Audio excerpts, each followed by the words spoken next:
रघुवीर समर्थ श्रीमत दासबोध दशक 13वा नामरूप समास 5वा कहाणी निरूपण नाम श्रीराम समर्थ श्रीराम समर्थ। कोणी एक दोघे जण पृथ्वी फिरती उदासीन काळक्रमणे लागून कथा आरंभिली। श्रोता पुसे वक्तयासी कहाणी सांगाजी बरविसी वक्ता म्हणे श्रोतयासी सावध ऐके। श्री समर्थांनी दशक 13वा नामरूप आणि समास 5वा कहाणी निरूपण नाम याचं विवरण समर्थ आपल्याला करायला घेत आहे। या समासाचं नावच आहे कहाणी निरूपण नाम, म्हणजे कथा, एखादी गोष्ट इथे सांगितलेली आहे समर्थाने। काय कथा आहे तर समर्थ म्हणतात, कुणी दोघे मित्र पृथ्वीवर, कोणी एक दोघे जण पृथ्वी फिरती उदासीन काळक्रमणे लागून कथा आरंभिली। मग समर्थ म्हणतात की या समासामध्ये एक नवीनच कथा सांगितली आहे समर्थांनी, आणि ती कथा ही रूपक कथा आहे। रूपक कथा म्हणजे सांगण्याचा संकेत वेगळा आहे आणि शब्द मात्र भिन्न आहेत। आपण तर्काने त्या कथेचा अर्थ लावला पाहिजे आणि म्हणून त्याला रूपक कथा असं म्हटलेलं आहे। म्हणून समर्थ म्हणतात आहे कोणी एक दोघे जण, कथा म्हणजे समर्थ म्हणतात आहे कथा शब्द वेगळे आहेत आणि अर्थ वेगळा आहे, म्हणून नीट समजून घ्या। कथा म्हटल्यावरती गोष्ट जी आपण लहानपणी ऐकायचो किंवा ज्या गोष्टी असतात पुस्तकामधल्या त्या नाही आहेत, तर या कथेमध्ये समर्थाने काय सांगितलं आहे ते आपल्याला नीट समजून घेतलं पाहिजे। म्हणून समर्थ म्हणतात कोणी एक दोघे जण पृथ्वी फिरती उदासीन काळक्रमणे लागून कथा आरंभिली, म्हणजे कुणी दोघे जण, कुणी एक दोघे जण, कुणी दोघे मित्र पृथ्वीवर अनासक्तपणे फिरत होते, हिंडत होते।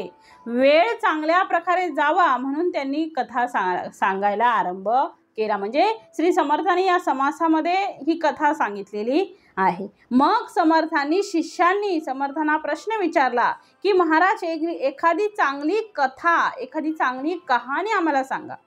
कुणी कहाणी तर समर्थ म्हणतात कुठली कहाणी तर समर्थ म्हणतात आहे की श्रोतापुसे वक्तयासी कहाणी सांगाजी बरविसी वक्ता म्हणे श्रोतयासी सावध ऐके। हे ऐकून समर्थांनी वक्त्यांना म्हणजे श्रोता वक्त्याला म्हणाला आहे की एखादी छानशी गोष्ट सांगा ना। श्रोते म्हणतात समर्थांना की एखादी छानशी गोष्ट आम्हाला सांगा, तेव्हा समर्थ म्हणतात श्रोत्यांना की कहाणी सांगतो, आता तुम्ही सावधपणे ऐका। श्रोता पुसे वक्तयासी कहाणी सांगाजी बरविसी वक्ता म्हणे श्रोतयासी सावध ऐके।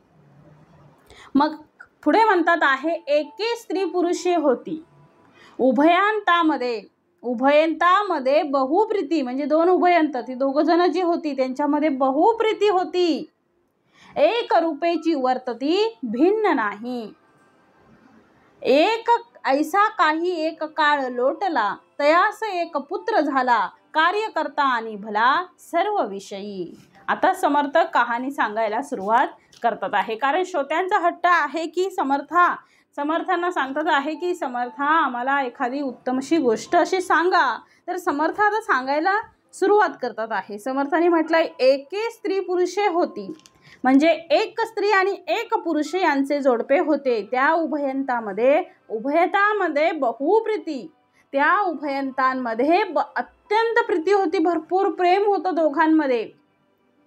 एक रूपेची वर्तती भिन्न नाही, म्हणजे त्यांच्यात जराही भिन्नत्व नव्हतं, अगदी एकमताने एकरूप असल्यासारखी ती वाटत होती। समर्थ म्हणतात एक स्त्री पुरुषे होती, स्त्री आणि पुरुष हे दोघे जण फिरत होते। कित्येक दिवस फिरले त्या दोघांमध्ये अत्यंत प्रेम होतं, आणि त्या प्रेमामुळे समर्थ पुढे म्हणतात त्या प्रेमामुळे त्या दोघांमध्ये काहीही भेद नव्हता, म्हणजे ते दोघांना एकमेकांना उत्तम प्रकारे समजून घेत होते। त्यामुळे त्या प्रेमामुळे दोघांमध्येही काहीही भिन्नता नाही असं वाटत होतं।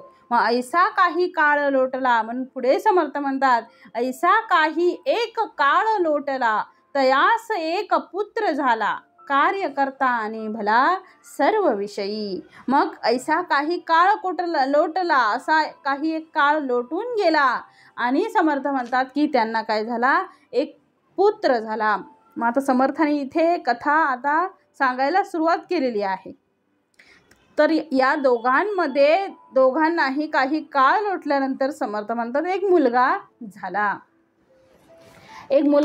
आणि त्यांना जाणीव रूप विष्णू एक असा पुत्र झाला आणि तो सर्व बाबतीत चांगला असून मोठा कार्यकर्ताही होता. म्हणजे तिथे म्हटलंय बघा, ऐसा काही एक काळ लोटला तयास एक पुत्र झाला, कार्यकर्ता आणि भला सर्व विषयी. म्हणजे तो कार्यकर्ता होता, भला होता, चांगला होता आणि सर्व विषयी तो सर्व विषयामध्ये तो कर्तबगार होता. म्हणजे समर्थ म्हणतात आहे की त्या दोघांना एक मुलगा झाला, तो अत्यंत कर्तबगार होता, कार्यकर्ता होता, अत्यंत सत्वगुणी होता, ज्याला आपण शुद्ध सत्वगुण म्हणतो तसा तो होता.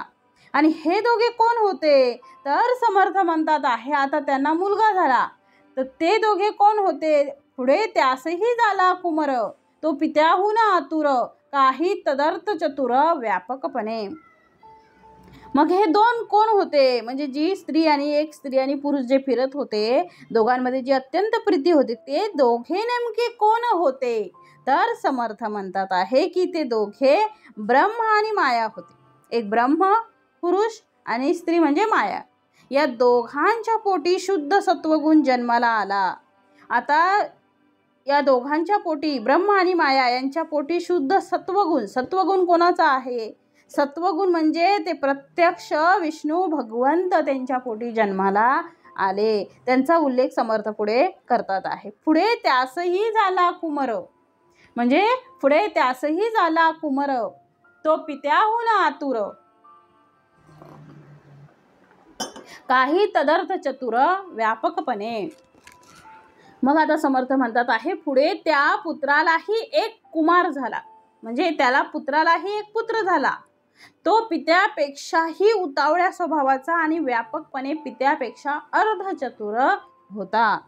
मग आता पुढे भगवान विष्णूंना, आता ती दोघं जी होती स्त्री पुरुष, ती कोण होती, ब्रह्म आणि माया. आता ब्रह्म आणि माया या दोघांनाही एक मुलगा झाला, त्याचं नाव काय होतं, शुद्ध सत्वगुण, म्हणजे प्रत्यक्ष भगवान विष्णू. मग आता समर्थ म्हणतात आहे त्या भगवान विष्णूंना, म्हणजे प्रत्यक्ष सत्वगुणांना, प्रत्यक्ष विष्णूंना मुलगा झाला, परंतु त्याच्या पत्नीचा उल्लेख मात्र समर्थ करत नाहीत. म्हणजे कोणाच्या, भगवान विष्णूंच्या, तो त्यांनी इथे दिलेला नाही. पुढे समर्थ म्हणतात आहे पुढे त्यासही झाला कुमर, तो पित्याहून आतुर, काही तदर्थ चतुर व्यापकपणे. मग त्याला जो मुलगा झाला पहिला, तो ब्रह्म, त्याला जो मुलगा झाला पहिले ब्रह्म, त्या ब्रह्मांना स्त्री आणि पुरुष दोघे फिरताना सांगितले. ते शिवशक्ती म्हणा, अर्धनारी नटेश्वर म्हणा किंवा प्रकृती आणि पुरुष म्हणा, यांच्या पोटी जो पहिला पुत्र जन्माला आला त्याचं नाव विष्णू. ते अत्यंत सत्वगुणी, म्हणजे पहिली जाणीव ही भगवंत विष्णूंची, विष्णू भगवंतांची. त्या विष्णू भगवानांना मुलगा झाला आणि तो मुलगा म्हणजे समर्थ म्हणतात पित्याहून आतुर, काही तदर्थ चतुर व्यापकपणे. मग समर्थ इथे म्हणतात आहे की त्या पुत्रामध्ये शुद्ध सत्वगुण होता, पित्याहून आतुर असलेला तो ब्रह्मदेव. आणि पुढे समर्थाने दिले तेने व्याप उदंड केला, बहुत कन्या पुत्र व्याला, उदंड लोक संचिला नाना प्रकारे. त्याचा पुत्र श्रेष्ठ, तो अज्ञान आणि रागीट अथवा चुकता नीट संहार करी. म्हणजे पुढे त्या पुत्रालाही एक पुत्र कुमार झाला, त्या पित्यापेक्षाही तो उतावळा स्वभावाचा आणि व्यापकपणे पित्यापेक्षा अर्धचतुर होता. आणि त्याने व्याप खूप वाढवला, त्याने व्याप उदंड केला, बहुत कन्यापुत्र व्याला, उदंड लोक संचिला नाना प्रकारे. म्हणजे अनेक कन्या आणि पुत्रांना त्याने जन्म दिला. याप्रमाणे नाना प्रकारचे असंख्य लोक तिथे निर्माण झाले. म्हणून इथे दिलेलं आहे समर्थाने त्या पुत्रामध्ये शुद्ध सत्वगुणही होता. काय होता, त्याने व्याप उदंड केला. कन्यापुत्र वेळाला उदंड लोक संचिला नाना प्रकारे. मग त्या पुत्रामध्ये शुद्ध सत्वगुणही होता आणि तो रजगुणही होता. आणि यामुळे या जाणीव आणि नेणिवेच्या मिश्रणाने तयार झालेला जो गुण आहे, त्या गुणाला आम्ही रजगुण म्हणतो. आणि या रजगुणातून पुत्र झाला म्हणजे ब्रह्मदेव. आणि त्या ब्रह्मदेवानी या सृष्टीची निर्मिती केली. आणि म्हणून समर्थ इथे म्हणतात आहे, कन्यापुत्र व्याला बहुत कन्यापुत्र व्याला उदंड लोक संचिला नाना प्रकारे. मग त्याचा पुत्र ज्येष्ठ, त्या ब्रह्मदेवांचा ज्येष्ठ पुत्र म्हणून पुढे दिलंय, त्याचा पुत्र ज्येष्ठ, तो अज्ञान आणि रागीट अथवा चुकता नीट संहार करी. म्हणजे त्या ब्रह्मदेवांचा ज्येष्ठ पुत्र जो होता, तो समर्थ म्हणतात काय होता, अज्ञान आणि रागीट, अज्ञानी होता, रागीट होता, अथवा चुकता नीट संहार करी. म्हणजे समर्थ म्हणतात त्याने व्याप वाढवला आणि कन्यापुत्र जन्माला घातले. त्याप्रमाणे नाना प्रकारचे असंख्य लोक निर्माण झाले. आणि त्याचा सर्वात ज्येष्ठ पुत्र म्हणजे भगवान शंकर अत्यंत अज्ञानी आणि रागीट होते. कुणाचे जरा काही चुकले की तो संहार करी. त्याचा पुत्र ज्येष्ठ, तो अज्ञान आणि रागीट अथवा चुकता नीट संहार करी. मग त्याला पुत्र झाला, तो अज्ञानी होता, रागीट होता. त्याला जो पुत्र झाला त्याचं नाव आहे रुद्र. आणि अशा प्रकारे तो मोठा मुलगा म्हणजे पहिले ब्रह्मदेव. नीट समजून घ्या, पहिले ब्रह्मदेवांना मुलगा झाला, तो कोण, रुद्र. आणि सुरुवातीपासून क्रम जर आपल्याला पाहायचा असेल तर समर्थ म्हणतात पहिला आहे परब्रह्म निर्गुण निराकार. सगळ्यात पहिलं जे शाश्वत आहे, जे सततचे असे सर्व काळ ते कायम राहणार आहे. ही पृथ्वी असो अथवा नसो, परंतु परब्रह्म मात्र कायम राहणार आहे. परब्रह्म हे निर्गुण निराकार आहे, ते कायम राहणार आहे, इथेच राहणार आहे. त्याच्या ठिकाणी प्रकृती आणि पुरुष जन्माला आले. जे समर्थांनी सुरुवातीला सांगितले, एक स्त्री आणि पुरुष फिरत होते, ते समर्थ म्हणतात प्रकृती आणि पुरुष घ्या किंवा ब्रह्म आणि माया घ्या. तसं समर्थ म्हणतात प्रकृती आणि पुरुष जन्माला आले, अर्थात अर्धनारी नटेश्वर म्हणा किंवा शिवशक्ती म्हणा. मग यांच्या पोटी पहिलं जन्माला कोण आलं, या दोघांच्या पोटी पहिलं जन्माला सत्वगुण आला. आणि तो सत्वगुण म्हणजे भगवान विष्णू. मग समर्थ म्हणतात भगवान विष्णूंना पुत्र झाला, त्याचं नाव आहे ब्रह्मदेव. आणि इथे जाणीव आणि नेणीव या दोन्ही गोष्टी आहेत. त्यांच्या हातून सृष्टीची निर्मिती झाली. आणि सृष्टी निर्मितीनंतर त्याला जो मुलगा झाला, सगळ्यात पहिला मोठा मुलगा, तो अत्यंत रागीट, अत्यंत अज्ञानी, अत्यंत रागीट असा होता. आणि समर्थ म्हणतात अज्ञानी, आणि त्यामुळे तो अत्यंत कोपिष्ट असल्यामुळे त्याला चूक चालत नव्हती. तो दंड करत असे, तो समोरच्याचा संहार करी. तो रुद्र म्हणजे तो मोठा मुलगा होता. आणि म्हणून पुढे म्हटलंय, पिता उगाच बैसला, लेके बहुत व्याप केला, सर्वज्ञ जाणता भला ज्येष्ठ पुत्र. म्हणून समर्थ आता पुढे म्हणतात आहे समर्थ की त्याचा पुत्र ज्येष्ठ, तो अज्ञान आणि रागीट अथवा चुकता नीट संहार करीत पर्यंत आपण पाहिलं. पण आता समर्थ म्हणतात पिता उगाच बैसला, लेके बहुत व्याप केला, सर्वज्ञ जाणता भला ज्येष्ठ पुत्र. म्हणजे पिता म्हणजे मूळ पुरुष स्वस्थ बसून राहिला होता. पिता उगाच बैसला, तो स्वस्थ बसून राहिला होता. त्याच्या लेकाने म्हणजे विष्णूंनी खूप व्याप वाढवला. लेके बहुत व्याप केला, सर्वज्ञ जाणता भला ज्येष्ठ पुत्र. मग तो ज्येष्ठ पुत्र चांगला जाणता आणि सर्वज्ञ होता असं समर्थ म्हणतात आहे. म्हणून समर्थ म्हणतात की ज्येष्ठ पुत्र म्हणून पिता उगाच बैसला. कोण उगाच बसला, तर ब्रह्म उगाच बसले आहे. लेके बहुत व्याप केला म्हणजे विष्णू भगवान नंतर लेकाने व्याप केला. विष्णू भगवान नंतर लेकाने व्याप केला. आणि त्या लेकानंतर समर्थ म्हणतात लेके बहुत व्याप केला, सर्वज्ञ जाणता भला ज्येष्ठ पुत्र. त्या लेकानंतर ज्येष्ठ पुत्र हा काय, सर्वज्ञ होता. आता ज्येष्ठ पुत्र म्हणजे कोण, तर भगवान विष्णू. आणि ब्रह्म हे शब्द दोनदा वापरतो, एक ब्रह्मदेव म्हणून आणि एक परब्रह्म म्हणून. परब्रह्म निर्गुण निराकार आहे आणि विष्णू भगवंतांच्या पोटी जन्म झाला, ते ब्रह्मदेव आहेत, जे जाणीव आणि नेणिवेने विचरित आहेत. आणि त्यांच्या पोटी एक पुत्र झाला, म्हणजे भगवान विष्णूंचाच नातू. समर्थ म्हणतात भगवान विष्णूंचाच नातू, त्याचं नाव आहे रुद्र. आणि म्हणून पुढे समर्थ म्हणतात आहे, पिता उगाच बैसला लेके बहुत व्यापकेला, सर्वज्ञ जाणता भला ज्येष्ठ पुत्र. नातू त्यांचे अर्ध जाणे, पंतु तो काहीच नेणे, चुकता संहारणे महाक्रोधी. मग नातू होता तो अर्धच जाणत होता, म्हणजे नातू त्याचे अर्धे जाणे. मग आता पिता, पुत्र, नातू आणि पंतू काय सांगितलंय? पिता, पुत्र, नातू आणि पंतू असे 4 जागा सांगितलेल्या आहेत समर्थाने. आता पिता म्हणजे परब्रह्म, नीट लक्षात घ्या. पिता म्हणजे काय सांगितलं आहे? परब्रह्म सांगितलेलं आहे. आणि त्यांचा पुत्र म्हणजे समर्थ म्हणतात जो जाणीव आहे, त्यांचा पुत्र जो जाणीवेतून निर्माण झाला, त्यांना आम्ही विष्णू म्हटलं. आणि त्या विष्णूंना पुत्र झाला, त्याचं नाव ब्रह्मदेव. आणि ब्रह्मदेवांना पुत्र झाला, त्याचं नाव आहे रुद्र. अशा प्रकारे जो पंतू होता म्हणजे रुद्र होता, तो पंतू कसा होता तर समर्थ म्हणतात नातू त्यांचे अर्ध जाणे. नातू होता तो अर्धच जाणत होता, पण समर्थ म्हणतात पंतू. आता पंतू तो काहीच नेणे, चुकता संवारणे महाक्रोधी. मग नातू होता तो अर्धच जाणत होता, पंतू काहीच जाणत नव्हता, तो महाक्रोधी होता आणि कुणी चुकलं की त्याचा तो संहार करीत असे. म्हणून म्हटलंय नातू त्याचे अर्ध जाणे, पंतू तो काहीच नेणे, चुकता संहारणे महाक्रोधी. लेक सकळांचे पाळन करी, नातू मिळवी वरचावरी, पंतू चुकल्या संहार करी अकस्मात, नेमस्तपणे वंश वाढला, विस्तार उदंडची झाला, ऐसा बहुत काळ गेला आनंद रूप.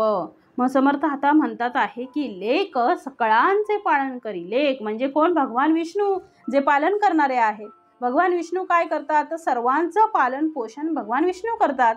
परंतु समर्थ म्हणतात नातू मिळवी वरचावरी, नातू वारंवार प्रजा वाढवी, पंतू चुकल्या संहार करी अकस्मात.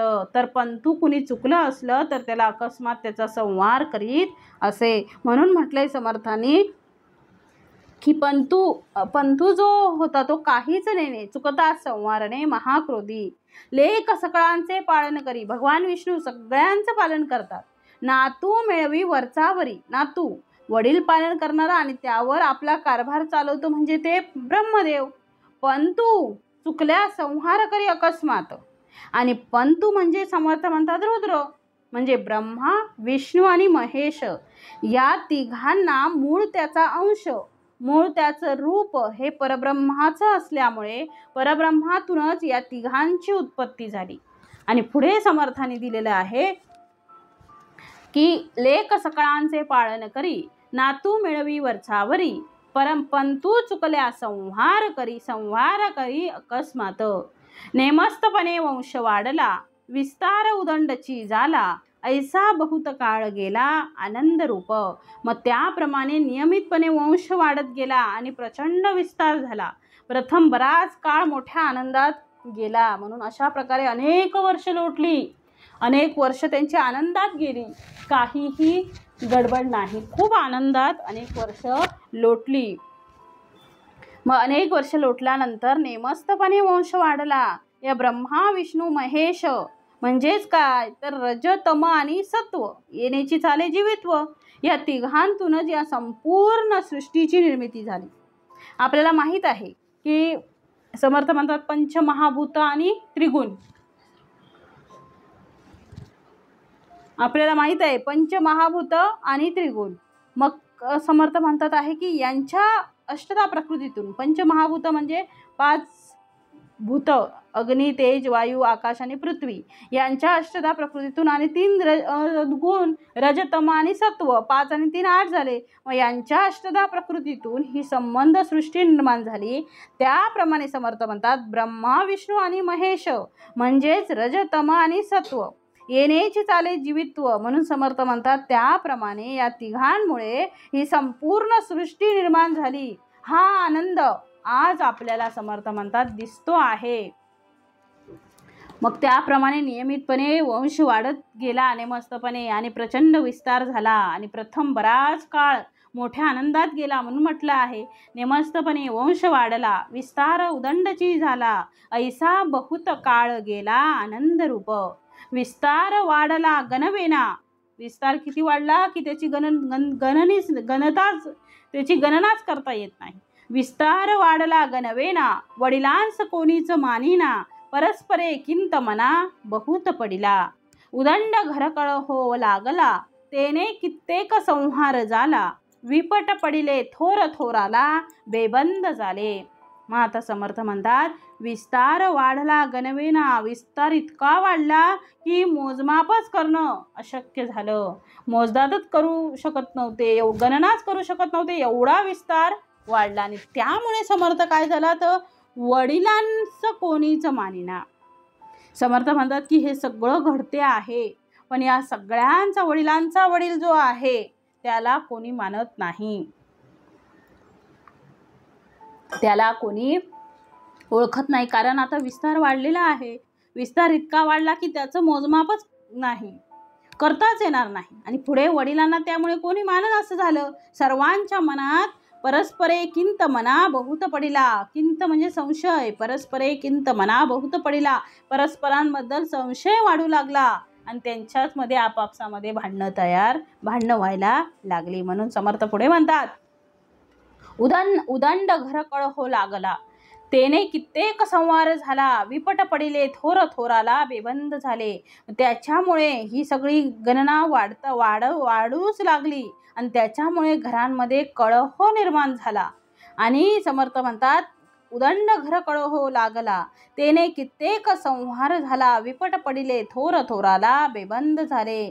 उदंड गृह कळह म्हणजे घरामध्ये उदंड क्लेश सुरू झाला, भांडणं सुरू झाली आणि त्यामुळे तेने कित्येक संहार झाला आणि त्यामुळे कित्येकांचा संहार झाला.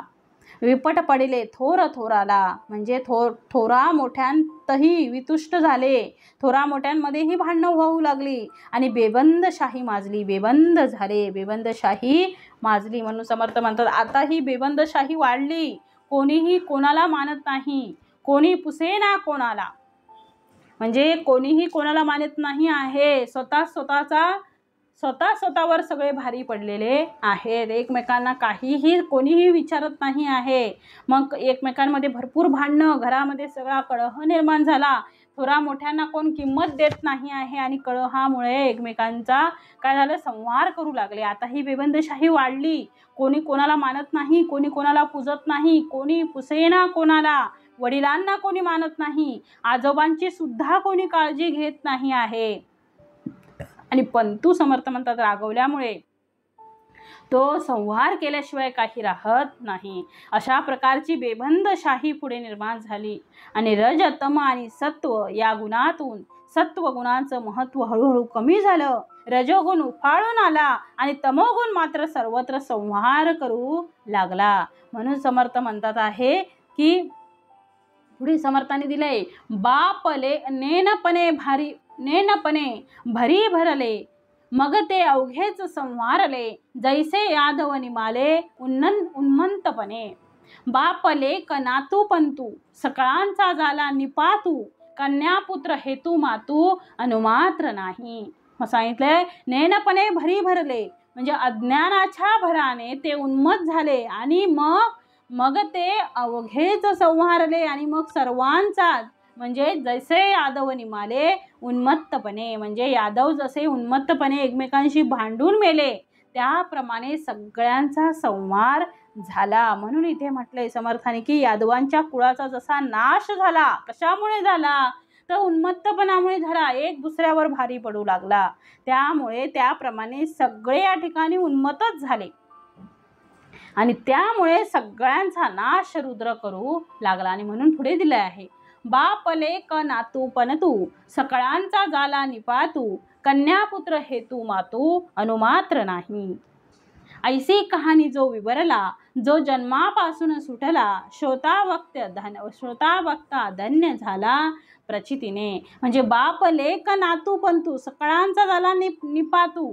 बाप लेक नातू पंतू सगळ्यांचा संवार झाला. आणि पुढे समर्थ म्हणतात, कन्यापुत्र हेतू मातू अनुमात्र नाही. कन्यापुत्र पंतू नातू यापैकी कोणीही शिल्लक उरलेलं नाही. आणि म्हणून समर्थ म्हणतात आहे की ऐसी कहाणी जो विवरला, जो तो जन्मापासून सुटला, श्रोता वक्ता धन्य झाला प्रचितीने.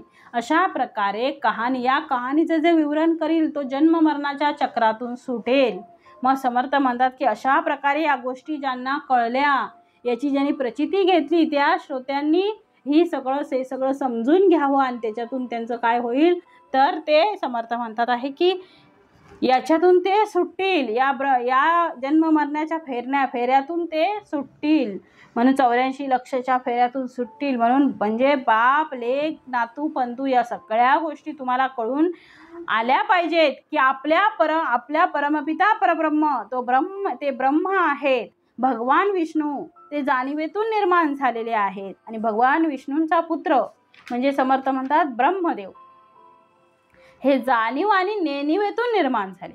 आणि पंतू जो आहे तो फक्त नेणिवेतून, अज्ञान आणि क्रोधातून निर्माण झाला.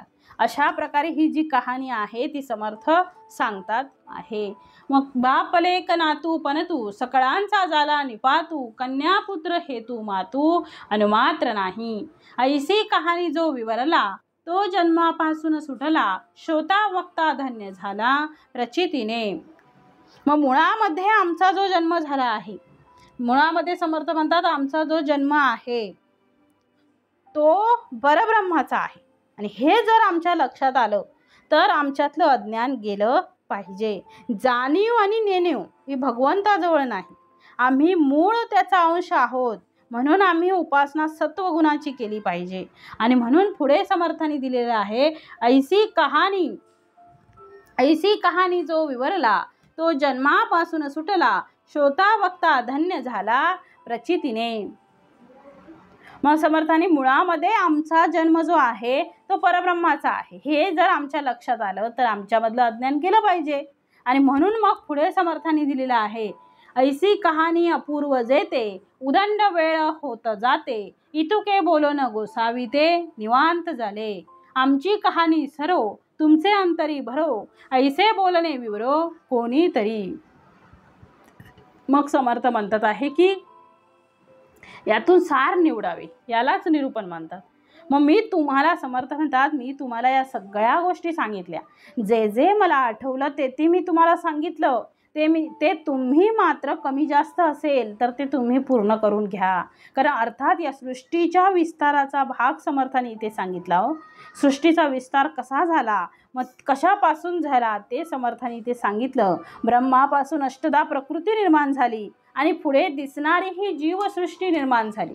आणि त्याचं समर्थाने अतिशय स्पष्टपणे शास्त्रीय पद्धतीने आणि ग्रंथांच्या आधाराने समर्थाने त्यांचं स्पष्टीकरण केलेलं आहे.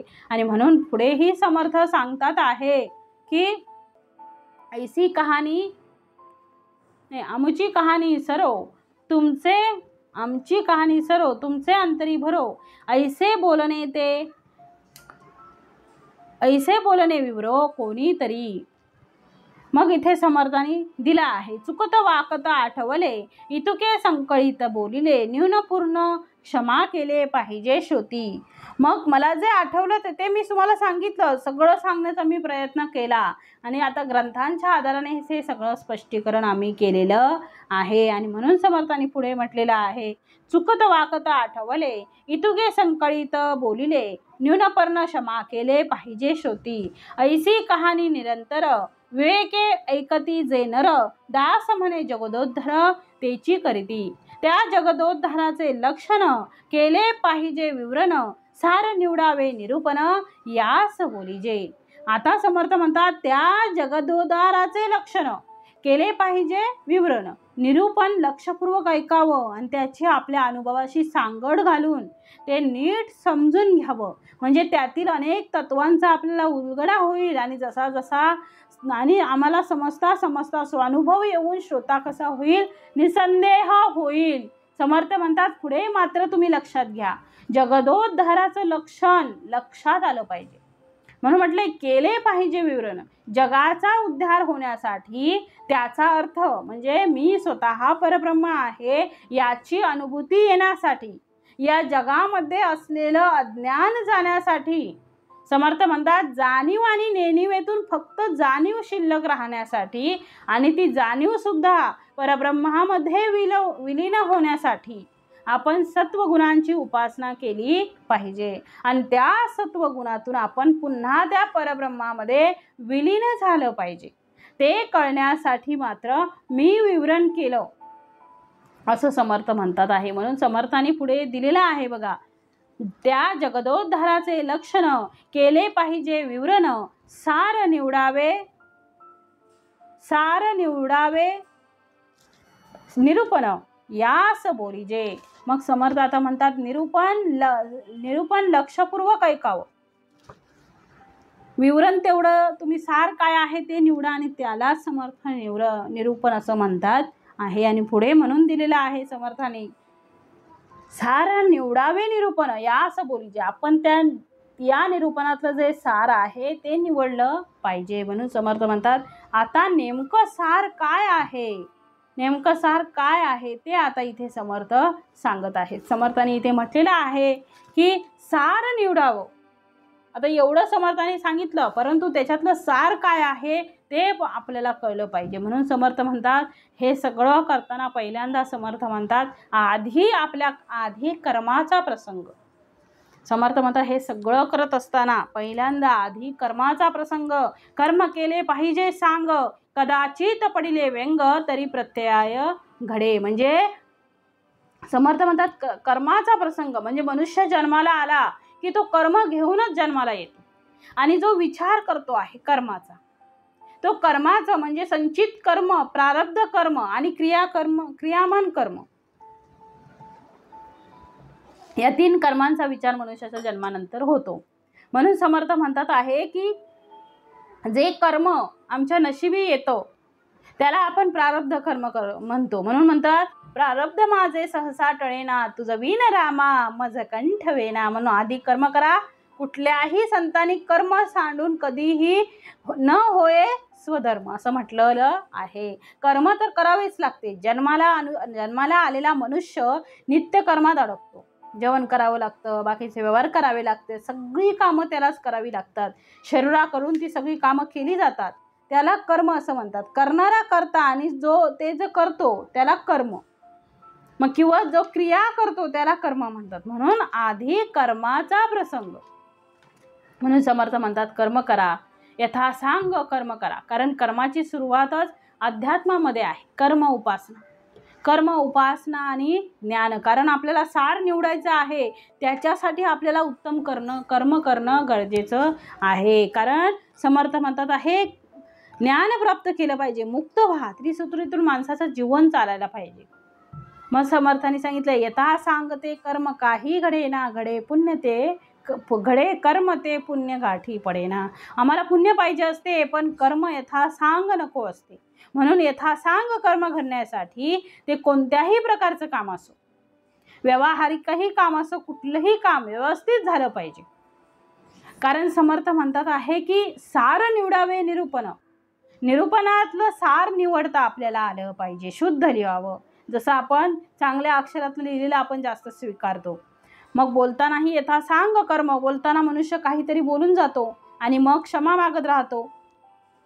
मग कर्म करण्याच्या अगोदर विचार करावा, बोलण्याच्या अगोदर. म्हणून बरे बोलता सुख वाटते, हे तो प्रत्ययास येते, तरी मग कर्कश बोलावे ते काय निमित्त. म्हणून आमच्या मुखातून निघालेला शब्द तो तोलून मापूनच निघाला पाहिजे, विचारपूर्वक निघाला पाहिजे. त्याचा काय परिणाम होईल याचा आधी आपण विचार करावा आणि मग बोलावं. कारण या कर्मामध्ये समर्थ म्हणतात कर्म उत्तम करा. मग समर्थाने दिलेला आहे प्रपंच सुखी नैव करावा. याचा अर्थ नित्य कर्म उत्तम व्हावं. मग समर्थांनी दिलेलं आहे की आपण सगळ्यामध्ये अडकत बसतो, भौतिक सुखामध्ये आपण अडकत बसलेलो आहे, त्याच्यामुळे आपल्याला सार काय आहे ते कळत नाही हो. नेमकं सार आहे तरी काय, नेमकं शाश्वत आहे तरी काय? परब्रह्म ते सार आहे, परब्रह्म ते शाश्वत आहे. बाकी सगळं या दिसणाऱ्या भौतिक गोष्टी हे सगळं काय आहे, असार आहे. हे सगळं, ही श्रीमंती आहे ती कधीतरी नाहीशी होणार आहे. हा पैसा आपल्याला किती दिवस पुरणार आहे. म्हणून सत्पात्री देव वेल ते द्यावे, ते सत्पात्री माणूस पाहून त्याला गरजेनुसार मदत करता आली पाहिजे, ते दान आहे समर्थांनी म्हटलेलं आहे. म्हणून समर्थ म्हणतात आहे की उपासनेला दृढ चालवावे, उपासना आपल्याकडून झाली पाहिजे. म्हणून पहिलं कर्म उपासना आहे, पहिली उपासना केली पाहिजे आपण, समर्थ म्हणतात आहे. म्हणून समर्थांनी दिलं आहे की राम नाम तो हर कोई कहे, तसं नाम घ्यायचं का ठक ठाकूर और चोर नाही, तर ते भगवंताचं नाम जे आम्ही घेणार आहोत तो भगवंत कसा आहे हे आम्हाला कळालं पाहिजे. सहस्त्र नामामध्ये कोणी एक स्मरता होत असे सार्थक. सहस्त्र नाम भगवंताची आहे, कुठलंही जरी नाम घेतलं तरी सुद्धा आमचा तरणोपाय होणार आहे, त्यातून आम्ही तरुण जाणार आहोत. म्हणून समर्थ म्हणतात सहस्त्रनाम आहेत, आणि तो जो सहस्त्रनामी आहे तो मुळात अनंतनामी आहे, तो अमर्यादा आहे, म्हणून तो अनंतनामी आहे. आणि तो जो अनंतनामी आहे तो मुळात अनामी आहे. आपण त्याला कुठलं तरी नाम दिलं आहे आणि आपण त्याला दिलेल्या नामाने ओळखतो आहे. म्हणून समर्थाने दिलं आहे नातुडे मुख्य परमात्मा, म्हणून करावी लागे प्रतिमा तैसा, माया योगे महिमा वर्णीन सद्गुरूचा. मग खऱ्या परमेश्वराची ओळख होत नाही, तो आपल्याला कळत नाही, तो आम्हाला जाणता येत नाही. म्हणून पहिली भक्ती सगुण भक्ती सांगितली, सगुणाच्या आणि संगे निर्गुण आम्हाला प्राप्त करायचा आहे. मग अगदी साधं आणि सरळ आहे. मनुष्य अति विचार करून सुद्धा कधी कधी मुख्य गोष्ट आपण सोडून देतो, जी धरून ठेवायला नको तिच्यावरच आपण आपलं मन केंद्रित करतो. म्हणून समर्थांनी दृष्टांत देऊन प्रत्येक ठिकाणी समर्थ सांगतात. म्हणून समर्थांनी दिलेलं आहे की सार काय आहे हे आपल्याला समजलं पाहिजे. सगुणाचे निसंगे निर्गुण पाविजे निर्धारे, निर्गुणाच्या भेटी आलो सगुणा संगे. म्हणजे आम्हाला भेट कोणाची घ्यायची आहे, ते सार जे आहे त्याची, म्हणजे परब्रह्माची, पण तर ती निर्गुणाची घ्यायची आहे. मग ती निर्गुणाची भेट एकदम निर्गुण कळत नाही, म्हणून सगुणाचा आधार घ्यावा लागतो.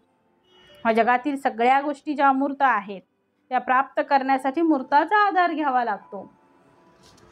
म्हणून मूर्ताकडून अमूर्ताकडे आहे. म्हणून समर्थाने सांगितलेलं आहे की सगळं जे आहे ते आपल्याला ऐकता आलं पाहिजे, करता आलं पाहिजे, पण फक्त समर्थ म्हणतात आहे की सार काय आहे ते निवडता आलं पाहिजे.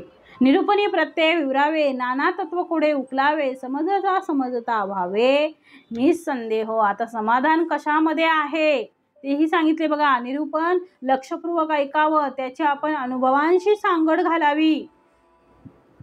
निरूपणी प्रत्यय विवरावे, नाना तत्व कोडे उकलावे, समजता समजता निसंदेह. मग समर्थ म्हणतात निरूपण लक्षपूर्वक ऐकावं, त्यांची आपल्या अनुभवांशी सांगड घालावी आणि ते नीट समजून घ्यावं, म्हणजे त्यातील अनेक तत्वांचा उलगडा होईल आणि समजता समजता स्वानुभव येऊन श्रोता कसा होईल, निसंदेह होईल. म्हणून पुढे दिले आहे विवरो न पाहता अष्टदेह, पुढे सहजची निसंदेह, अखंड निरूपणे राहे समाधान. तत्वांचा गलबला जेथे, निवांत कैसे असेल तेथे, या कारणे गुल्ली परते कोणी एके असावे. मग आता समर्थ म्हणतात विवरो न पाहता अष्टदेह. अष्टदेह म्हणजे कोणते, वारंवार आपण त्याचा उल्लेख करतो. समर्थ वारंवार अष्टदेह सांगतात, ते आपल्याला कळले पाहिजे. अष्टदेह म्हणजे 4 पिंडाचे आणि 4 ब्रह्मांडाचे, असे 4 4 8, हे 4 मिळून ते 4 मिळून अष्टदेह होतात. मग त्यांचं विवरण करून पाहिलं पाहिजे. मग साहजिकच श्रोता कसा होईल, निसंदेह होईल. मात्र अखंड निरूपण करीत राहिल्याने शाश्वत समाधान प्राप्त होईल. म्हणून म्हटलं आहे बघा, अखंड निरूपणे राहे समाधान. मग अखंड निरूपण करीत राहिल्याने शाश्वत समाधान त्याला प्राप्त होतं. परंतु ते निरूपण कशाचं असावं, त्या गोष्टी कोणाच्या असाव्या, समर्थ म्हणतात ते विवरण कोणाचं असावं, त्या एका भगवंताचं असावं. कारण समाधान कशातच नाही हो, जेवढं मिळवाल त्याच्यात कशामध्येही समाधान नाही. आपण कितीही प्रयत्न केला तरी पण समाधानी आपण होणार नाही. आपल्याला वाटते आपल्याला 10,000 पगार आहे, मला जर 20,000 30,000 पगार झाला तर माझं सगळंच भागणार आहे आणि मग मला समाधान प्राप्त होईल, मग मला कशाचीही गरज लागणार नाही. परंतु समर्थ म्हणतात काही वर्षानंतर ज्यावेळी 20-30 होतो त्यावेळी गरजाही वाढतात, त्यावेळी घरातले मेंबरही वाढतात. मग समर्थ म्हणतात त्यामध्ये परत समाधान मिळत नाही. मग वाटतं 50,000 झाला असता तर मला समाधान मिळालं असतं, परंतु तसं नसतं. मग हळूहळू मुलं मोठी होतात, मुलांचे खर्च वाढतात, आपलेही खर्च वाढतात. मग समर्थ म्हणतात हे सगळं वाढत जाऊन जाऊन माणूस समाधानी कधी होणार? मग माणूस काही समाधानी होत नाही. कितीही द्या, जेवढा माणसाकडे जास्त पैसा तेवढा खर्चही जास्त, मग म्हणून त्याला ते पुरत नाही. मग समाधान नेमकं कशात आहे? मग समर्थ म्हणतात अनेक पुरुष, अनेक अवतारी पुरुष बघा आले आणि ते गेले, पुन्हा निजधामाला गेले, परंतु आपण तिथंच आहोत. मग त्यामध्ये दशावतार असतील, सर्व संत असतील, सर्व सत्पुरुष असेल, त्यांनी देह धारण केला, ते आले, देहामध्ये राहिले आणि नंतर त्यांनी पुन्हा देह टाकला. परंतु अंतर आणि नंतर म्हणजे अंतर आत्म्याच्या रूपाने त्यांनी स्थूल देह जरी ठेवला असला तरी सुद्धा त्यांचा सूक्ष्म देह, त्यांचा कारण देह, त्यांचा महाकारण देह तो कायमच आहे. तो जोपर्यंत आहे तोपर्यंतही आम्हाला जगाची रहाटी दिसते आहे. मग जगज्योतीच्या रूपाने, जाणिवेच्या रूपाने ते कायमच आहेत. मग समर्थाने देह ठेवताना म्हटलं होतं बघा की मी देह जरी ठेवला असला तरी मी आहे, मी गेलो असं म्हणू नका. म्हणजे कल्याण स्वामी ज्यावेळी समर्थ देह ठेवत होते, समर्थाने देह ठेवला त्यावेळी कल्याण स्वामी तिथे नेमकेच नव्हते, इतर दिवशी तिथे असायचे परंतु तिथे नव्हते. म्हणून ज्यावेळी कल्याण स्वामी आले त्यावेळी खूप रडायला लागले. समर्थांना म्हणजे समर्थांची समाधी बघून खूप रडायला लागले, त्यांना खूप दुःख झालं. ते विचारायला लागले मला सोडून तुम्ही का गेला, मी असताना तुम्ही का गेला नाही, मी गेल्यावरच तुम्ही का गेला. मग तिथून त्या समाधीतून समर्थ प्रगट झाले आणि मग म्हणू लागले परी मी आहे जगज्जीवनी निरंतर. मग जगत जीवनामध्ये मी आहे आणि ते कसं आहे तर निरंतर आहे. म्हणून त्यांनी म्हटलं माझी काया आणि वाणी, कायाही गेली असेल आणि वाणीही गेली असेल, माझी काया आणि वाणी गेली म्हणाल अंतःकरणी, परी मी आहे जगज्जीवनी निरंतर. करू नका खटपट, पहा माझा ग्रंथ नीट, सायुज्यतेची वाट गौसेर की. माझी म्हणजे हा जो दासबोध आहे, श्रीमद दासबोध आहे, तो समर्थ म्हणतात आहे तो अभ्यासा, त्याच्यात मी आहे. त्याप्रमाणे अवतार पुरुष येतात, देह ठेवून जातात, परंतु त्यांच्या जाणीवेच्या रूपामध्ये ते कायम असतात. हीच गोष्ट समर्थ म्हणतात परी ते निजरूपय असती. म्हणून ते परमेश्वर त्यांच्या निजरूपामध्ये म्हणजे जाणीवेच्या रूपामध्ये ते कायमच आहेत. अशा प्रकारे जाणीवेच्या रूपामध्ये सत्व गुणांमध्ये ते प्रतिष्ठित आहेत, ते कायम आहेत. अशा प्रकारच्या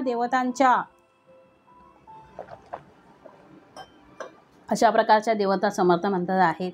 आमच्या शरीरामध्ये जो भगवंत वास करतो आहे त्याला पुरुष असं म्हणतात. म्हणून समर्थ म्हणतात देहपुरामध्ये ईश, हा देह आहे, यामध्ये राहणारा जो ईश आहे, ईश म्हणजे परमेश्वर, म्हणून याला पुरुष असं म्हटलेलं आहे. त्याचप्रमाणे जो जगामध्ये वास करतो त्याला जगदीश म्हटलेलं आहे. म्हणून इथे म्हटलेलं आहे त्या जगदोद्धाराचे लक्षण.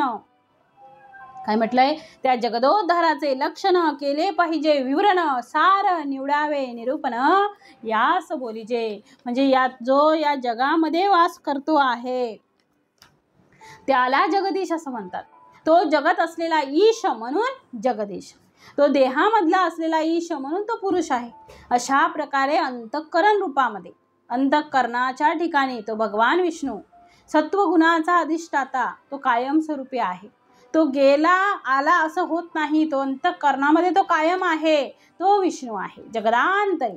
जसा अंतरात्मामध्ये परमेश्वर आहे तसा तो या जगतामध्ये तो परमेश्वर आहेच आहे.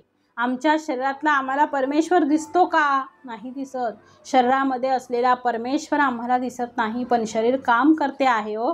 जसं बघा आपण एखादी काही वस्तू आपण एखाद्याची घेतली असो आणि जर आपण खोटं बोलत असो तर आपण बाहेरून म्हणतो, मुखातून म्हणतो मी तुझी वस्तू घेतलेली नाहीच, मला तुझी वस्तू माहीत नाहीच, परंतु आतून आवाज येतो मला माहीत आहे, माझ्याकडे ते ज्ञान आहे की कुठे वस्तू ठेवलेली आहे, मला माहीत आहे, म्हणून आम्ही म्हणतो आहे की तो परमेश्वर आहे. म्हणजे शरीराने काम करणं सोडून दिलं तर शरीरामधला तो जर निघून गेला तर शरीर प्रेत होऊन जातं. त्याप्रमाणे ब्रह्मांडामध्ये, या जगामध्ये तो परमेश्वर अंतःकरण स्वरूपात असल्यामुळे हे जग सुद्धा चलित झालेलं दिसणार आहे. जगतामध्ये जे चांचल्य आहे, जगतामध्ये जी चपळता आहे, जगामध्ये होणारा जो बदल आहे, हे सामर्थ्य आहे, हे जगज्योतीच्या जाणीवेचं आहे.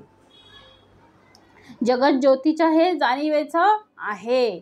पण ती जाणीव म्हणजे विष्णूचा अंश आहे, तो विष्णू आहे, म्हणून जगत चालते आहे, म्हणून त्याला जगदीश म्हटलेलं आहे. म्हणून समर्थ म्हणतात अंतरात्मा आम्हाला ओळखता आला पाहिजे, त्या परमात्म्याला आपल्याला ओळखलं पाहिजे, कारण सार निवडायचं आहे आपल्याला, त्यावेळी आपल्याला समाधान प्राप्त होणार आहे. म्हणून हे जगत चालते आहे हो. म्हणून समर्थ म्हणतात तो सर्व करतो, तो करता पण तोच आहे, भोगता पण आहे, करणारा तोच आहे, भोगणाराही तोच आहे. म्हणून समर्थ म्हणतात मी करता ऐसे म्हणसी, तेने तू कष्टी होसी, राम करता म्हणता पावसी, यश कीर्ती आणि प्रताप. या शरीरामध्ये जो जगदीश वास करतो किंवा या शरीरामध्ये तो ईश वास करतो, म्हणजे पुरुष आहे, तो अंतरात्मा आहे.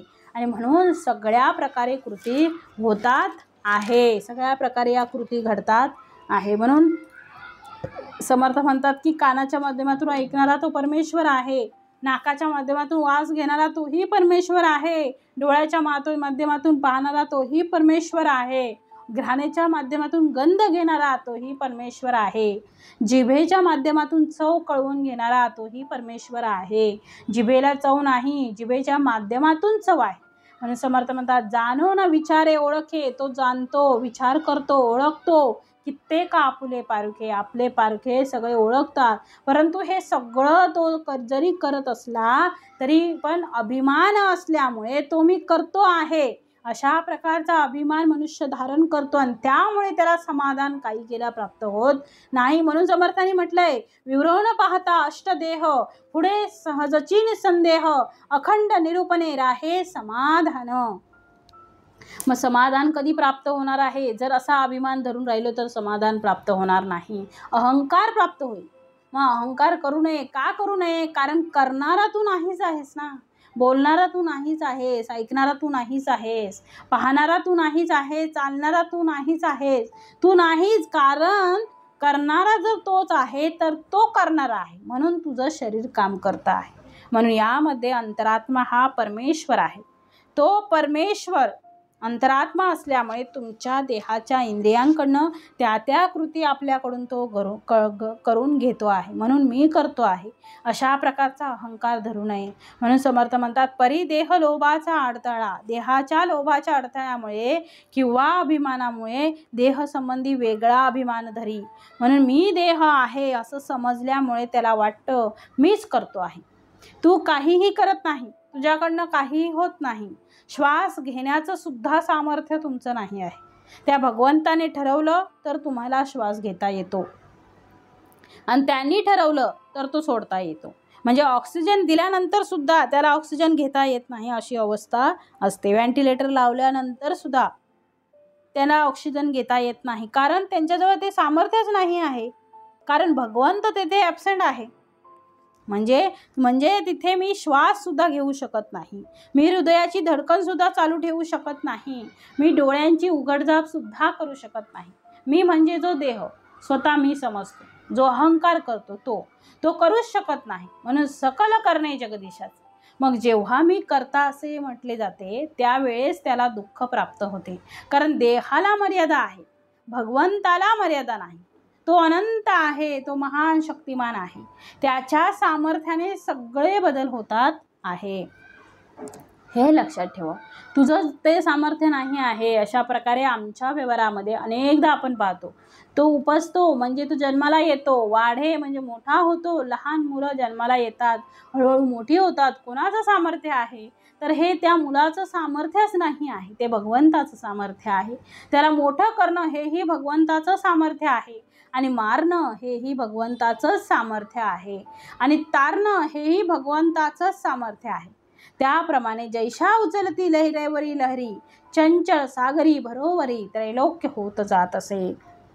मग समर्थ म्हणतात, दृष्टांत दिलाय, सागरावर असलेल्या ज्या पाण्याच्या लाटा आहेत त्या पाण्याच्या लाटा त्या पाण्यापेक्षा भिन्न आहेत, परंतु त्यामध्ये लाटांचं स्वतःचं सामर्थ्य पण नाही, कारण त्या उसळणे आणि पुन्हा पूर्ववत होणे हे सामर्थ्य लाटांचं नाही आहे, ते सामर्थ्य सागराचं सुद्धा नाही आहे, ते त्या असलेल्या त्रैलोक्य नायकाचं आहे. ज्याप्रमाणे जगामध्ये होणारे सगळे जे बदल आहेत ते तुमच्या आमच्या इच्छेने होत नाही, तर ते सर्व परमेश्वराच्या इच्छेने होतात. आम्ही कामना करावी आणि आम्ही इच्छा करावी आणि प्रार्थना करावी, यश मात्र भगवंताने द्यावं. आणि जर यदा कदाचित तुमच्या इच्छेविरुद्ध जर असेल तर भगवंताची इच्छा म्हणून ती गोष्ट मान्य करावी. म्हणून आहेत तुके देवाचे, आहेत तुके देवाचे, ऐसे वर्तने निश्चयाचे, मूळ तुटे उद्वेगाचे येणे रीती. म्हणून तो अंतरात्मा, समर्थ म्हणतात, म्हणून तो अंतरात्मा आम्ही तत्वरूपाने आम्ही त्यामध्ये प्रतिष्ठित केला, आम्हाला कळावा, आम्हाला समजावा, म्हणून तिथे ते सगळं आहे. म्हणून मग समर्थाने म्हटलं आहे की पृथ्वीमध्ये जितकी शरीरे तितकी भगवंताची घरे, सगळीकडे तो भगवंत वास करतो आहे. जितकी शरीरं आहेत त्याच्या सगळ्यांमध्ये तो भगवंत आहे. मग समर्थ म्हणतात आहे की तो कसा आहे, निश्चळ आहे, निराकार आहे, निर्गुण आहे, तो एकाच ठिकाणी असतो, तो इकडे तिकडे म्हणजे चंचल नाही आहे, समर्थ म्हणतात. म्हणून समर्थाने दिलेलं आहे की समाधान कशात आहे हे ज्याचं त्याला कळलं पाहिजे. म्हणून समर्थाने म्हटलं आहे, सामर्थ्य आहे चळवळीचे, जो करील ते तयाचे, परंतु तेथे अधिष्ठान भगवंताचे, तेथे अधिष्ठान पाहिजे भगवंताचे. म्हणजे त्या मायेपासून तिचा प्रसव झालेला आहे. मूळ माया हे सुद्धा भगवंताचं सामर्थ्य आहे. पंचमहाभूतामध्ये दिसते आहे, अष्टधा प्रकृतीमध्ये दिसते आहे. म्हणजे जे जे अधिष्ठान तुला त्या प्रत्येक घटाघटात दिसते आहे, प्रत्येक वस्तूत दिसते, ते सगळं आहे ईश्वराचे हो, म्हणजे हे सगळं ईश्वराचं आहे. त्यामुळे अंतरात्मा आपल्याला ओळखता आला पाहिजे. म्हणून समर्थांनी दिलं आहे की घटघटमे साई रमता. मग चराचर ही अवघी चराचर सृष्टी कोणाची आहे, त्या भगवंताची आहे. म्हणून समर्थांनी सांगितलं आहे की समाधान अखंड निरूपणे राहे समाधान. मग समाधान कशात आहे, समाधान कळालं पाहिजे हो. समाधान कशामध्ये आहे, सार काय आहे, शाश्वत काय आहे हे आपल्याला कळलं पाहिजे, ते आपण समजून घेतलं पाहिजे. कारण समर्थ म्हणतात समाधानाशिवाय काही नाही. समाधान जर असेल तर समर्थ सगळं न मिळून मिळाल्यासारखं आहे, परंतु जर समाधानच आपल्याकडे नसेल तर त्याचा काही उपयोग होणार नाही. म्हणून समर्थाने दिलेलं आहे की समर्थ म्हणतात आहे की समाधान जर नसेल तर मनुष्य कसा होतो, चलबिचल होतो, चंचल होतो, तो एका ठिकाणी स्थिर राहू शकत नाही. म्हणून समर्थाने दिले आहे, विवरून पाहता अष्टदेह 8 देह कोणते आहे, 4 देहाचे 4 पिंडाचे. मग 4 देहाचे कोणते आहेत, तर देहाचे 4 आहेत आणि पिंडाचे 4 आहेत. मग 4 4 8 आहेत. मग 4 आणि 4 8 झाले. मग 4 अष्टदेह हे जे आहेत त्या अष्टदेह आहे त्यांचे विवरण करून पाहिलं पाहिजे, त्यांचं विवरण करून पाहिलं पाहिजे. आणि मग ते अखंड विवरण करत राहिल्याने समर्थ म्हणतात त्यांचं विवरण करून पाहिलं पाहिजे. मग साहजिकच कसा होईल श्रोता, पुढे सहजची निसंदेह, साहजिकच श्रोता निसंदेह होतो. मात्र समर्थ म्हणतात अखंड निरूपणे राहे समाधान, म्हणजे अखंड निरूपण करीत राहिल्याने शाश्वत समाधान आपल्याला मिळते. मग तत्वांचा गलबला जेथे समर्थाने दिलंय, तत्वांचा गलबला जेथे निवांत कैसे असेल तेथे, या कारणे गुल्ली परते कोणी एक असावे. मग इथे दिलेलं आहे समर्थाने. समर्थ म्हणतात की पुढे मात्र तुम्ही लक्षात घ्या, जगदोद्धाराचं लक्षण लक्षात आलं पाहिजे, केले पाहिजे विवरण जगाचा उद्धार होण्यासाठी.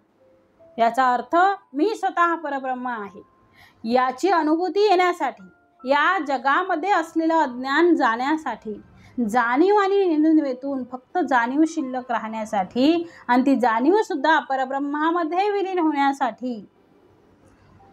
परब्रह्मामध्ये विलीन होण्यासाठी आपण सत्वगुणांची उपासना केली पाहिजे आणि त्या सत्वगुणातून आपण पुन्हा त्या परब्रह्मामध्ये विलीन झालं पाहिजे आणि ते कळण्यासाठी विवरण केलं पाहिजे. म्हणून म्हटलंय सार निवडावे निरूपण यास बोली जे. मग आपण या निरूपणाचं जे सार आहे ते निवडलं पाहिजे. म्हणून इथे दिलेलं आहे समर्थाने, निरूपणी प्रत्यय विवरावे, नाना तत्व कोडे उकलावे, समजता समजता व्हावे निसंदेह. म्हणजे निरूपण लक्षपूर्वक ऐकावं, त्याची आपल्या अनुभवांशी सांगड घालून ते नीट समजून घ्यावं आणि मग म्हणजे त्यातील नेमकं अनेक तत्वांचा उलगडा होईल आणि समजता समजता स्वानुभव येऊन स्वतः म्हणजे श्रोता कसा होईल, निसंदेह होईल. म्हणून समर्थांनी म्हटलंय आपण या निरूपणात जे सार आहे ते निवडलं पाहिजे. मग आपल्याला पहिल्यांदा संदेह म्हणजे शंका असतात, कल्पना असतात, तर्क असतात. म्हणून दिलंय नाना तत्व कोडे उकलावे, समजता समजता व्हावे निसंदेह. मग तर्क असतात, शंका असतात, कल्पना असतात, पण सगळे तर्क जावेत, सगळे निसंदेह आपल्याला जे आहे ते मिटावेत आणि माणसाने निरूपणाअंती निरूपण झाल्यानंतर, विवरण झाल्यानंतर निसंदेह होऊन मी परब्रह्म तत्व आहोत याची शेवटी आपल्याला जाणीव व्हावी, हा त्यामागचा उद्देश समर्थांनी सांगितलेला आहे. म्हणून समर्थांनी पुढे दिलंय विवरो न पाहता अष्टदेह. मग आता आपण अष्टदेहांचा विचार केलेला आहे. तर अष्टदेह आपण समर्थ सारखंच देतात. अष्टदेह मागे खूप वेळा आपण त्याचा विचार केलेला आहे. 4 पिंडाचे, 4 ब्रह्मांडाचे. आता पिंडाच्या 4 देहामध्ये काय कोण कोण येतात, स्थूल, सूक्ष्म, कारण आणि महाकारण. आणि ब्रह्मांडाच्या 4 देहामध्ये जसे पिंडाचे आहे 4 तसे ब्रह्मांडाचे आहेत विराट, हिरण्य, अव्याकृत आणि मूळमाया. हे ब्रह्मांडाचे. मग 4 आणि 4 8 झाले. म्हणून समर्थ पुढे म्हणतात आहे विवरो न पाहता अष्टदेह, पुढे सहजची निसंदेह, अखंड निरूपणे राहे समाधान. मग अशा प्रकारे 8ही देहांचं निरसन झालं पाहिजे. 8ही देह गळून पडले आहेत. शेवटी मात्र कोण राहिला आहे, तर मूळ मायेनंतर सुद्धा शिल्लक राहिलेला आहे. कोण आहे, तर तो परब्रह्म आहे. म्हणजे पिंडामध्ये स्थूल, सूक्ष्म, कारण आणि महाकारण देह जसा इकडे शेवटी आहे तसा ब्रह्मांडामध्ये शेवटची मूळ माया आहे. या दोन्ही देहांचं निराश झाला म्हणजे सुरुवातीपासून शेवटपर्यंत अष्टदेहाचं निरसन झालं.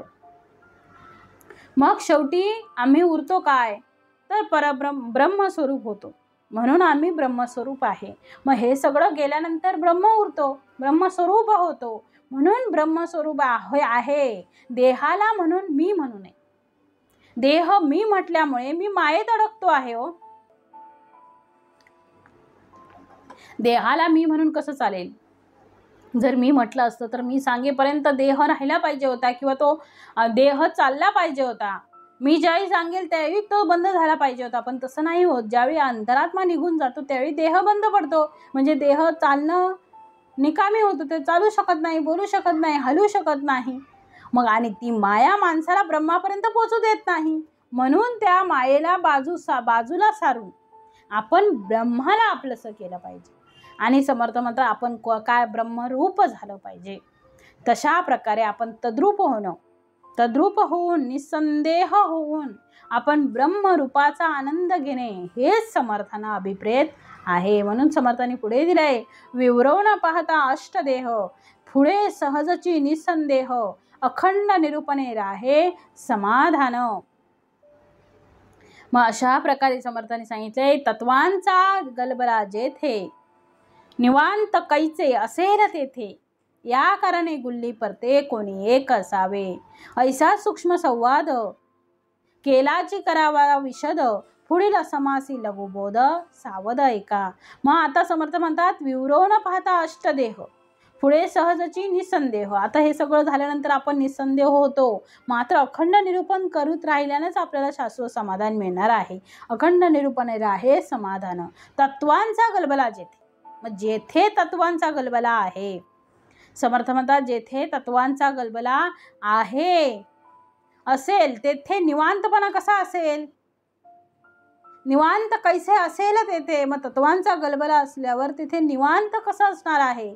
निवांत ते असूच शकत नाही. म्हणून तत्वांचा गलबला जेथे निवांत कैसे असेल तेथे, या कारणे गुल्ली परते कोणी एक असावे. मग तेथे तत्वांचा गलबला आहे, निवांतपणा नाही आहे तिथे. म्हणून या घोटाळ्यापासून कोणी एकाने नेहमी अलिप्त असावं. म्हणजे अशा प्रकारे आपण या गलबल्यात अडकू नका. 82 तत्व आहेत. या सगळ्या तत्वांचा झाडा करावा. या सगळ्या तत्वांचा झाडा करावा. सार त्यातलं शोधावं. अष्टदेहाचं निरसन करावं. आणि शेवटी माणूस काय शिल्लक राहणार आहे हो? या जगात, या ब्रह्मांडात ब्रह्माशिवाय काही शिल्लक राहणार नाही. हे सगळ्यांना माहिती आहे. ब्रह्मच तेवढं शिल्लक राहणार आहे, बाकी काही शिल्लक राहणार नाही. म्हणून ब्रह्म आम्ही जाणलं पाहिजे. ब्रह्माला धरून राहिलं पाहिजे. ब्रह्म आपण जाणलं पाहिजे. आणि म्हणून सांगितलं आहे, तत्वांचा गलबला जेथे निवांत कैसे असेल तेथे, या कारणे गुल्ली परते कोणी एक असावे. ऐसा सूक्ष्म संवाद केलाची करावा विशद, पुढीले समासी लघुबोध सावध एका. अशा प्रकारे सूक्ष्म गोष्टी समर्थ म्हणतात आहेत. ऐसा सूक्ष्म संवाद, असा सूक्ष्मातील सूक्ष्म संवाद आता सांगायचा आहे. त्याला लघुबोध म्हटलेला आहे. म्हणून म्हटलंय सूक्ष्म. लघु म्हणजे काय? सूक्ष्म. लघु म्हणजे लहान, खूप छोटा. लघु, लघुबोध. सूक्ष्म, सूक्ष्मातील सूक्ष्म म्हणजे लहानात लहान जो बोध आहे तो मला सांगायचा आहे. केलाची करावा विशद. आणि तो लघुबोध मी पुढच्या समासात करतो आहे. तो लघुबोध अत्यंत सूक्ष्म आहे. त्याचं विवरण समर्थांनी पुढच्या समासात केलेलं आहे. म्हणून म्हटलेलं आहे, ऐसा सूक्ष्म संवाद केलाची करावा विशद, पुढले समासी लघुबोध सावध ऐका. मग असा सूक्ष्म असा जो संवाद आहे तो पुन्हा पुन्हा स्पष्ट करून समर्थ म्हणतात समजून घ्यावा. आणि आता पुढे समर्थांनी तो सूक्ष्म संवाद आपल्याला दिलेला आहे. तो श्रोत्यांनी सावध होऊन ऐकावा. कारण पुढच्या समासामध्ये, समास 6 मध्ये समर्थांनी लघुबोध निरूपण दिलेलं आहे. ते आपण श्रवण करावं. इति श्रीदास बोधे गुरुशिष्य संवादे कहाणी निरूपण नाम समास 5वा. जय जय रघुवीर समर्थ.